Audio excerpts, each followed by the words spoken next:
الحمدللہ نحمدہ ونصلی علی رسولہ الکریم اما بعد فاعوذ باللہ من الشیطان الرجیم بسم اللہ الرحمن الرحیم ان ھذا القرآن یہدی للتی ہی اقوام رب اشرح لی صدری ویسر لی امری واحلل عقدۃ من لسانی یفقہوا قولی۔ دور پہ نازاں تھی دنیا، اب ہم وہ زمانہ بھول گئے۔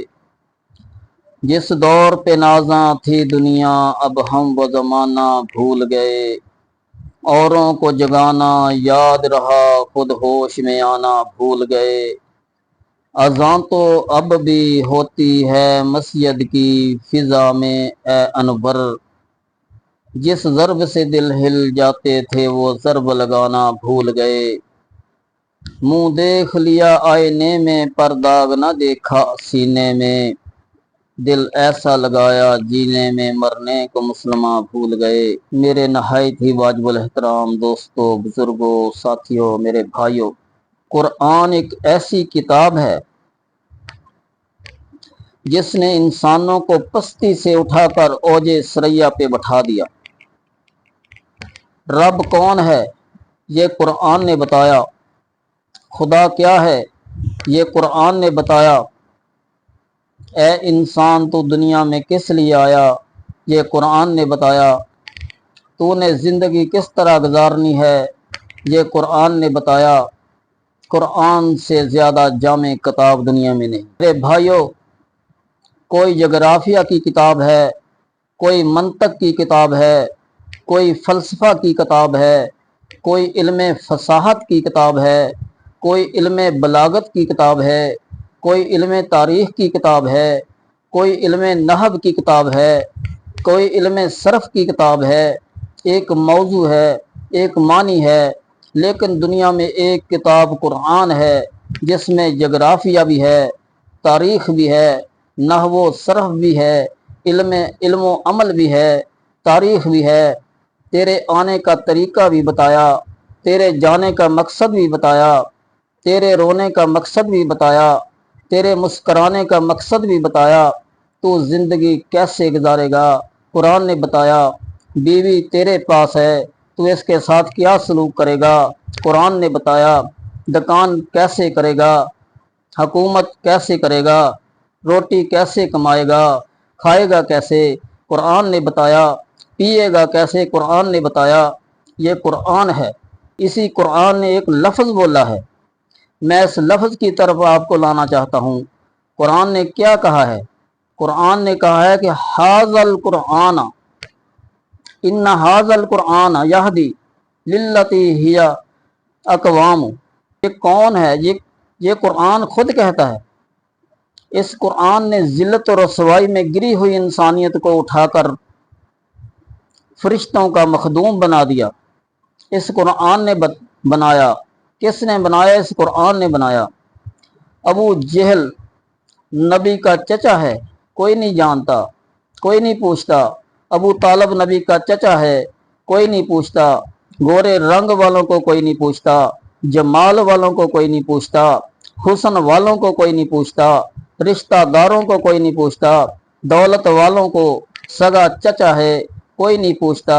جس گھر میں نبی صلی اللہ علیہ وسلم آئے اس گھر کو کوئی نہیں۔ حبشہ کے کالے بلال کو ہر کوئی پوچھتا ہے۔ بلال کو اونچا کس نے کیا؟ قرآن نے۔ کس وجہ سے؟ توجہ رہے۔ ابو لہب، اس کے معنی پہ غور کر۔ ابو لہب کا نام آپ نے سنا ہے، لیکن آپ کو یہ پتہ نہیں ہے کہ ابو لہب کا معنی کیا ہے۔ ابو لہب کو ابو لہب کیوں کہتے ہیں؟ ابو لہب کا لغوی معنی کیا ہے؟ لہب کا باپ۔ لہب کا معنی شعلہ مارنے والا، حسن والا، جس کا حسن شعلہ مارتا ہے۔ اس کو قرآن نے کہا تبت یدا ابی لہب وتب۔ جس کے حسن نے شعلہ مارا اسے قرآن نے کہا تبت یدا ابی لہب وتب۔ جس کا رنگ کالا ہے اسے محمد نے کہا کعبہ کی چھت پہ چڑھ جا۔ کیوں کہا؟ اس لیے کہ قرآن نے کہا ان حاضل قرآن یہدی للتی ہی اقوام، مکے کی گلیوں میں چلو گے کوئی نہیں پوچھتا، مدینہ کی بستی میں چلو گے کوئی نہیں پوچھے گا، لیکن جب قرآن سینے سے لگاؤ گے تو پھر صرف مکے کی بکریاں نہیں، کیسر و کسرا خسرو پرویز تمہارے پاؤں کو چاٹیں گے۔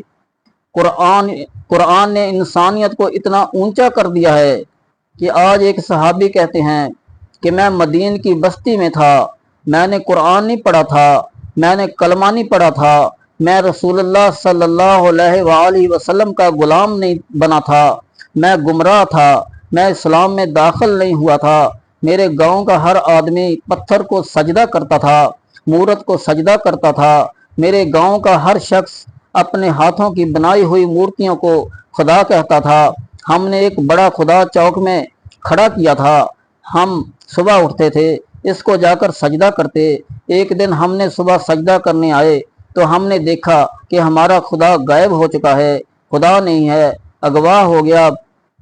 بات سمجھ رہے ہو؟ ہم پریشان ہو گئے کہ ایسی بھی کوئی قوم ہے کہ ہمارا خدا اغوا ہو گیا ہے۔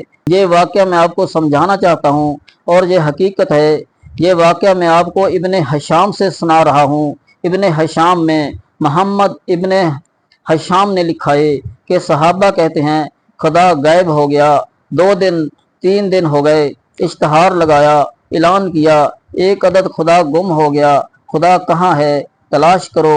6-7 دنوں کے بعد ہمیں کسی نے صاف کر کے لے آئے، پھر اسے چوک میں کھڑا کر دیا، پھر اسے 2 دن پوجا، تیسرے دن پھر خدا غائب، پھر ہم نے تلاش شروع کی، 4 دن پھر گزر گئے، خدا غائب ہو گیا، نیندیں اڑ گئیں، پھر ہم کو پتہ چلا کہ ہمارے گاؤں میں جو تالاب ہے گندے پانی کا، اس میں کسی نے خدا کو پھینک دیا ہے۔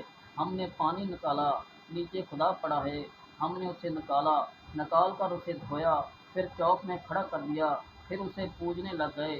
کہنا یہ چاہتا ہوں کہ انسانیت جب ذلت کی تہہ میں پہنچتی ہے، تیسرا دن ہوا پھر غائب ہو گیا، جب تیسری مرتبہ خدا پھر غائب ہو گیا تو آدھے لوگوں کا تو اعتماد ہی ٹوٹ گیا، پھر تلاش کرنا شروع کر دیا، پھر اس کو کسی نے ڈبویا نہیں، بلکہ 4-6 دنوں کے بعد ہمارا خدا گاؤں کے چوک میں پڑی ہوئی روڑی پہ پڑا ہے، سر نیچے ہے، ٹانگیں اوپر ہیں۔ ایک کتے کو دیکھا، وہ اس کے منہ میں ٹانگ اٹھا کر پیشاب کر رہا ہے۔ ابن حشام لکھتا ہے جس وقت ہم نے اس کی یہ حالت دیکھی تو بے ساختہ سارے گاؤں کی زبان پہ آیا کہ جو خدا اپنے آپ کو ڈوبنے سے بچا نہیں سکتا وہ پوری انسانیت کو ڈوبنے سے کیسے بچائے گا۔ تو لوگوں، آؤ مل کر رسول اللہ صلی اللہ علیہ وآلہ وسلم کے پاس چلتے ہیں۔ سب مل کر پہنچے، ان پتھر کی مورتیوں کو چھوڑ کر ایک خدا کو سینے سے لگایا اور قرآن پڑھا، اور قرآن کی یہ آیت صادق آ گئی کہ ان حاضل قرآن یہدی للتی ہی اقوام وآخر دعوانا الحمدللہ رب العالمین۔